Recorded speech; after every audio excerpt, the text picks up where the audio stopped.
Former Deputy Prime Minister Angela Rayner in the spotlight and under fire again, this time for taking a £17,000 payout despite quitting the government after failing to pay the correct stamp duty. So new rules under this government mean ministers won't get payouts if they've left office because of a serious breach of conduct. But Rayner's team said that she'd have still qualified for the money, even if the rules had been in place when it happened to her, because her breach wasn't deemed serious enough. So should there be a total ban on payouts for ministers who leave government, just across the board? Well, here to debate it, we have broadcaster Daisy McAndrew, who says ministers should get some compensation because their jobs are unstable, and Dr Lisa McKenzie, who says that nobody would be paid for failing out here in the real world. And you know what? She's got a point, hasn't she? I mean, this is an unstable job, and if I screwed up big time on the programme and ended up getting the chop, I wouldn't expect golden handcuffs. I'd get my last paycheck and that'd be that. You probably would get a payout, actually.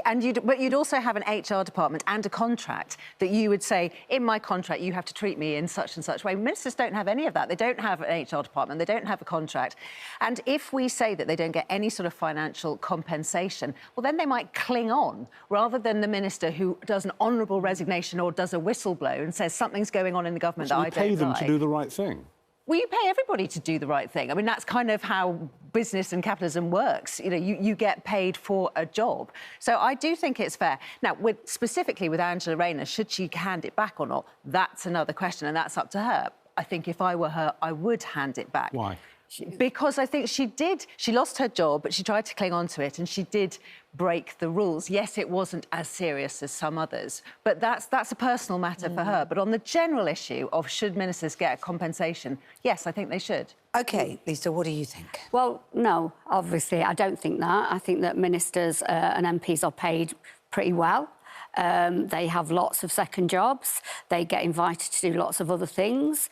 And when they fail, when they do something wrong, like the rest of us, if they are supposed to represent us, then they should live like us. If I was to do something that brought my job into disrepute, I'm a university lecturer, you know, I would not be rewarded for that.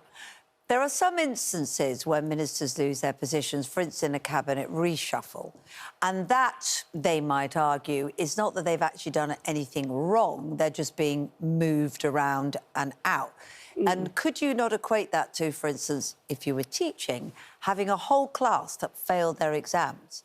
Would you want to be penalised for that? Because that's the sort of issue that we're talking about. But you would be. But you actually would be penalised. So you get a bonus if they do better? No. What we do is we are performance managed every year, just like millions of people in the country. And if you are not performing, you won't be promoted. You know, you'll be on some sort of watch. You'll have to have regular meetings. So therefore, for me, if you are a minister and you do something wrong and you get it wrong and you bring your job into disrepute, and then you are performance managed, whether it's by the Prime Minister, your boss, or whether it's journalists holding them to account, you are being performance managed. Well, I have to say, what it seems to be highlighting here is this ever-widening gap between our political class and, as we said, people out here in the real world.